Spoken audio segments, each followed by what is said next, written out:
Alright, come on, get everybody strapped in. Get everybody strapped in tight. Ladies and gentlemen, Turn left hard, sir.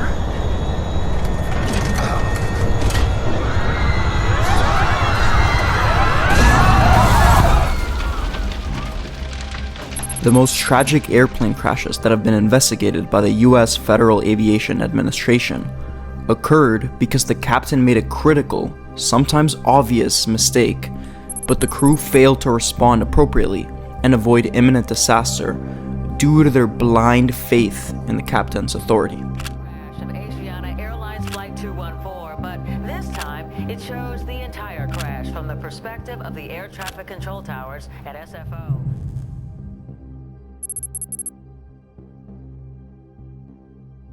One of the oldest, most basic, and stupid heuristics that we fall prey to every single day, causing us to not only forsake our critical reasoning abilities, as well as our overall well-being and life enjoyment. But this doesn't just have to do with questioning the obvious authorities that clearly have something to gain from deceiving and controlling the narratives that the masses consume. The Federal Reserve, governments, legacy media outlets, monopolies.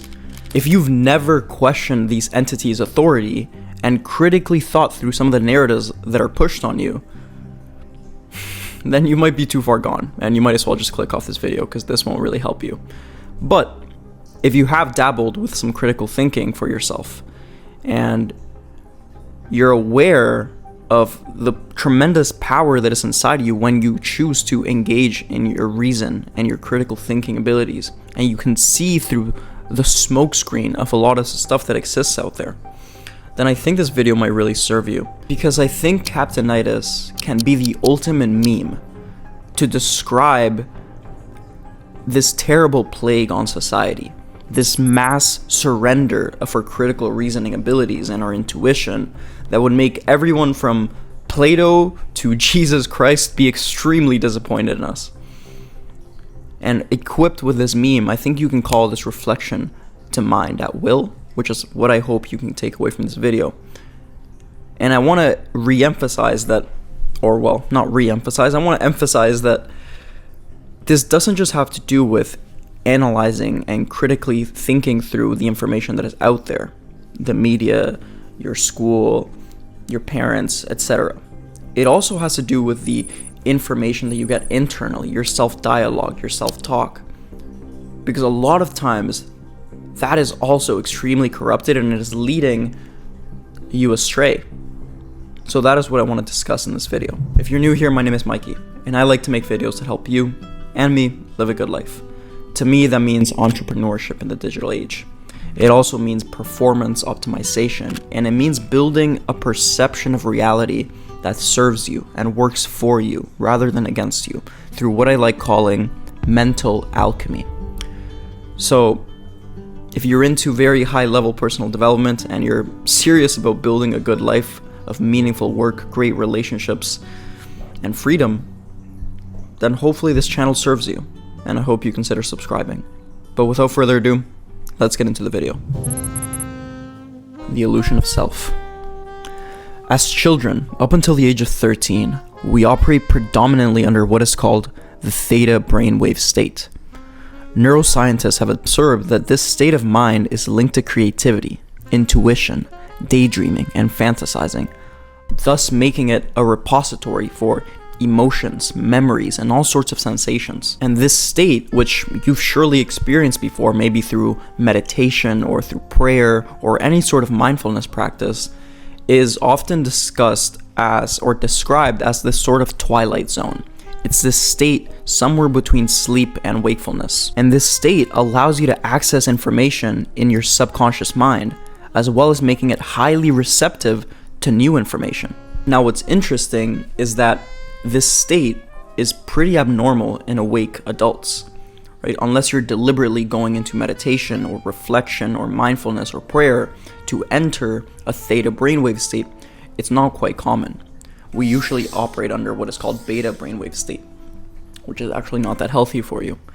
But in children, this is their default way of being. Children are consistently in a theta brainwave state. Therefore, as children, at the time when we are most susceptible and receptive to the information that will shape our belief systems, our identity, our worldview, we are domesticated, trading in our nature as creatives, builders, thinkers, innovators for the indoctrination of society bestowed upon us by the captains. Mom, dad, school, media, the governments. We tried to resist. We would cry and we would whine and we would kick and scream because we didn't want to be indoctrinated. We didn't want to be domesticated. What we wanted to do was play. We wanted to create, to build, to laugh, to cry, to jump, run. We wanted to open the bag of Skittles in the store and spread them across the floor in a majestic abstract art piece. But we weren't allowed to do that. We were told from a very young age, this is right and this is wrong. We're like this, we're not like this.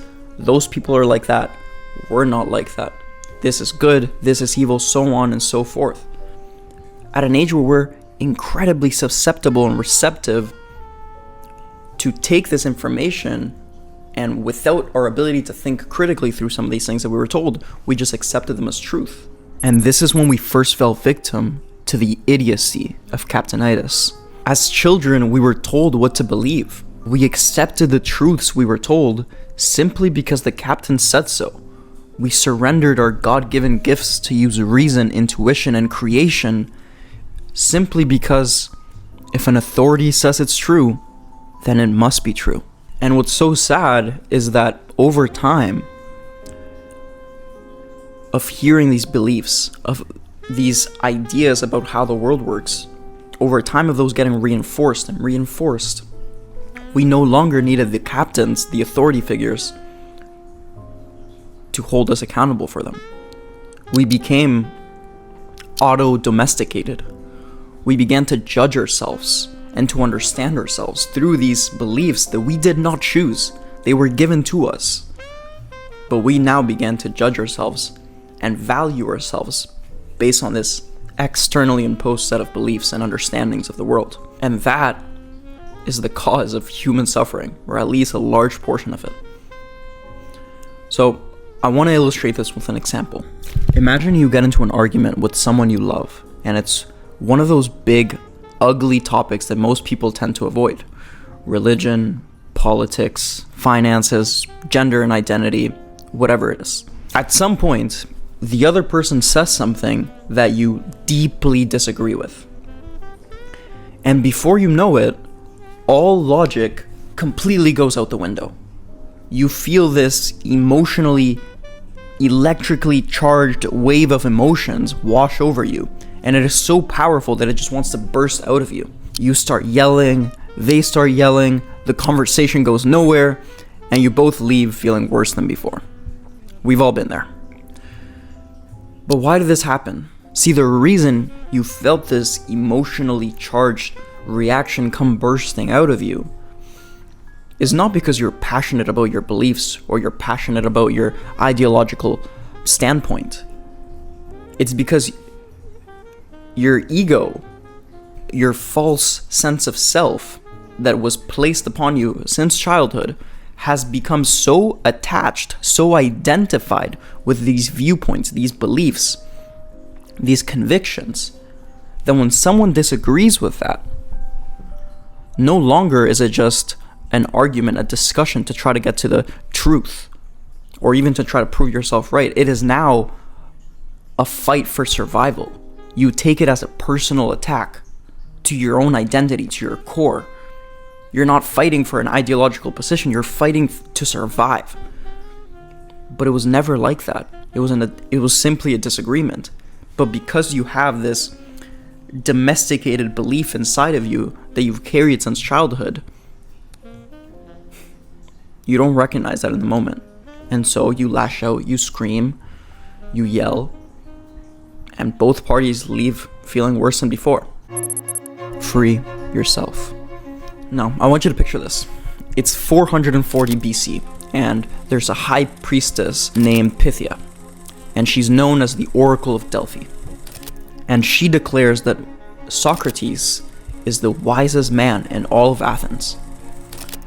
Upon hearing this from a friend, instead of feeling proud or boasting or running around the town and telling people of how wise he is, Socrates actively seeks to disprove her. So he goes out into the streets of Athens and he seeks out the wisest politicians, educators, poets, statesmen, craftsmen, all of the highly esteemed people in the state. He would go to them and he would have a conversation with them, first establishing his famous quote, "All I know is that I know nothing." And he would question them on these very deep topics, right? Truth, what is beauty, what is love, what is justice. He would question them on the ideals which are the foundation for a healthy society. And what he found is that more often than not, these highly esteemed people would simply say something for the sake of saying something. Their arguments, their reasoning were not grounded in any form of logic or well thought out reason. And when he found that through the Socratic method, which was simply asking them a bunch of questions, he eventually would ask them to give up these beliefs, these endoxa. Because if they were not grounded in logic or reason, there was no point in holding them up as ideals. And there was definitely no point in preaching them to the masses as if they were truth.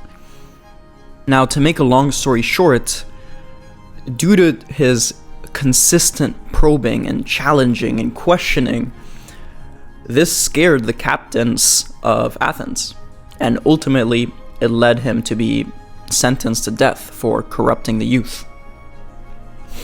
Now,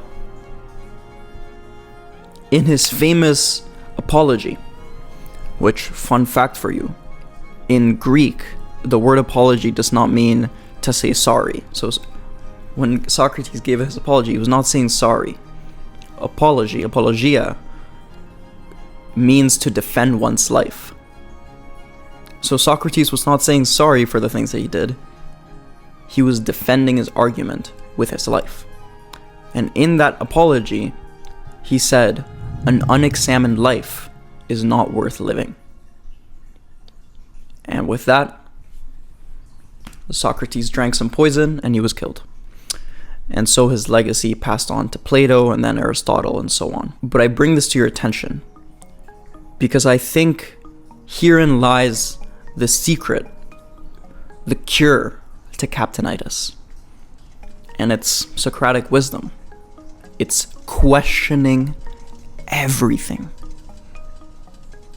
Science is often corrupted and narratives are crafted in order to suit the interests of one party. Okay? This should not be breaking news to you. Look no further than the 1960s. There was a huge fat is evil, have some sugar instead scam or narrative that was pushed by science and by the media. Years later, Harvard scientists came out and they admitted that they were each paid off $50,000 each to put out these false studies. For decades, the tobacco industry denied the link between smoking and lung cancer, and they would manipulate the scientific research and funding studies to cast doubt on the health risks associated with smoking. Pesticides like DDT were once proclaimed miracles, but later were found to cause cancer and severe environmental damage. 50% of scientific studies are later proven to be wrong. 50% of studies are later proven to be wrong. If you've done any sort of science or any sort of research, you've took a methods class, a data class, you know that it is extremely difficult to replicate studies. And the degrees of variability in results are actually quite significant. And it is very easy to manipulate results, to manipulate data in a way to suit a narrative. It is extremely easy. And if you think this is not done every single day for commercial interest or whatever other interest may exist out there, then you're extremely naive. I'm sorry. Big Pharma would rather sell drugs to people. They would rather sell drugs to people than let governments intervene with simple, effective healing methods that are proven to cure 90-85% of all ailments. Decreasing sedentary time, improving nutrition, encouraging resistance training and aerobic training, breathing properly, removing all these harmful microplastics and the random bullshit that's in our environment, improving sleep. All of these things which are proven to improve mental health, physical well-being, all these sorts of things. But no, have some give me your money finale instead. Lobbying and corruption is an inevitable part of government and politics in any country in the world. It doesn't matter where you are. It's worse in some countries than others, for sure.